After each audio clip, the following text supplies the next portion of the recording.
Good morning, youth. Welcome to the Youth Sunday School.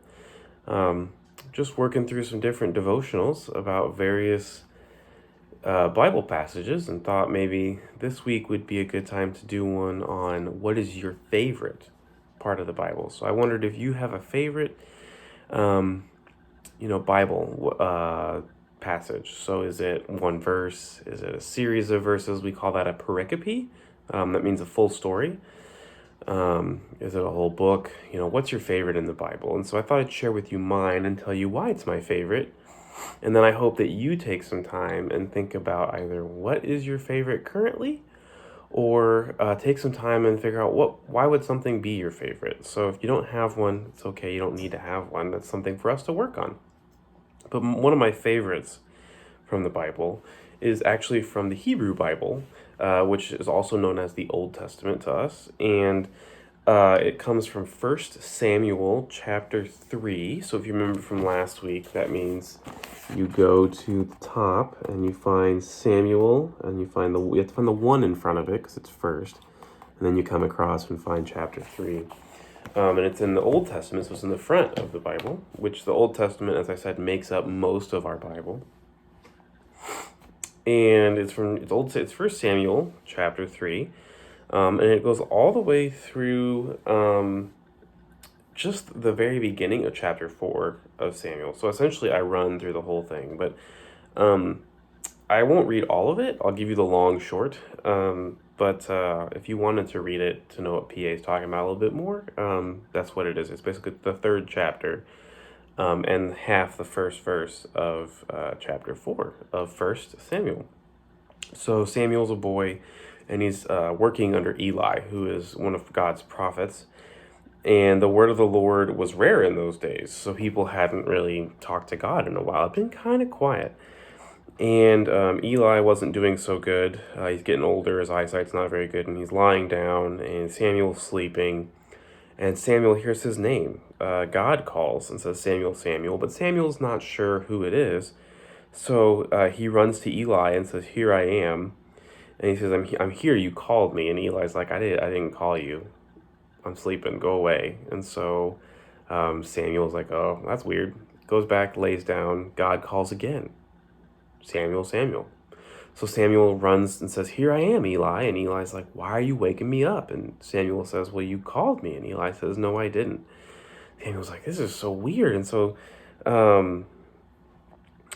Samuel doesn't really know about God yet, in terms of God being able to talk and being in people's lives, beyond the concept of God. And so finally he hears the voice a third time and says, Here I am, you called me. And Eli figures out that it's God talking to Samuel. And so Eli says, Go lie down.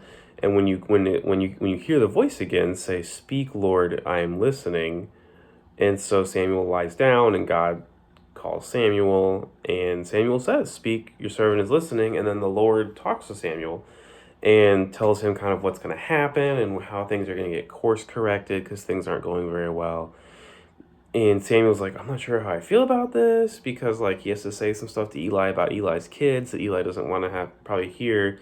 And so Samuel goes and talks to Eli, and Eli says, What does God tell you? And Samuel's like, I'm not sure if I want to tell you. And then Eli's like, Just let me know. And so he tells him, and Eli's like, Well, if that's what God said, and that's what God said. I don't necessarily like it, but I know that maybe that's what needs to happen. And so then as Samuel grows up, God continues to be with him, and he listens to all of what God tells him. And so the people knew Samuel was a trustworthy prophet. He wasn't just a fake prophet, he was a real prophet. And the word of Samuel came to all Israel, and so he becomes sort of the chief prophet. So the reason that this is one of my favorites in the Bible, is because it kind of reminds me of my own calling, and I think some of you might have a similar experience.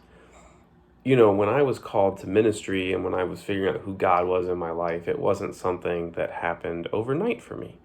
It took a little while for me to figure it all out, and that's pretty normal, actually. I think we think it has to be a dramatic moment, right? A big flash of light, and we figure it out.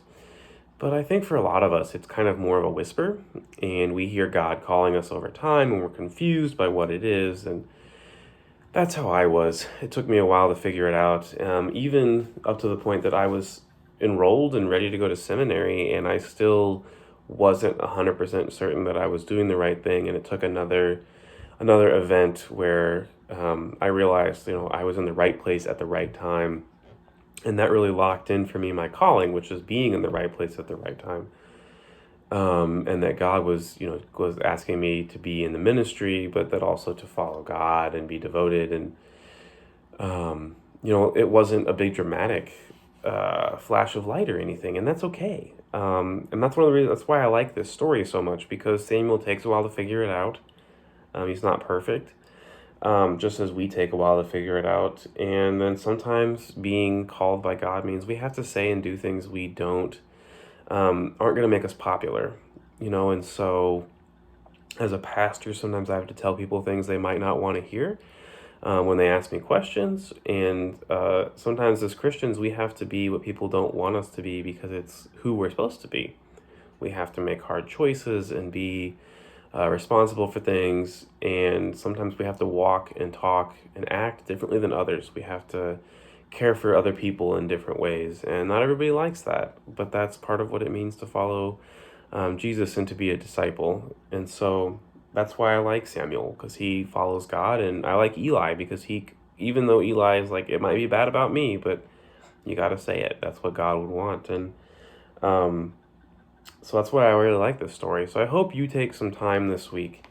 It can be this morning or whatever day, or just throughout the whole week, and think about what is your favorite Bible passage. Is it one verse? John 3:16, for God so loved the world that he gave his only son. Or is it a whole story? Is it a parable of Jesus? Is it one of Paul's letters, one of pieces of his letters? Is it something from the Old Testament? Is it about King David? Is it about Samuel, like me? Or is it a psalm? So find and spend some time and think about why. Why is this my favorite? Why do I really like this so much? And then just think about that. What does it speak to you in a specific way? So take some time this week and do that. Thanks for listening to me talk about my favorite Bible story, or one of my favorites. I have a lot, but I like that one a lot, so I used it. But I hope you have a good time with that. And if you want to talk and have any questions, you can always reach out to Pastor Andrew. My contact info is on our church website, so track that down or just come and find me. Thanks, and have a great week.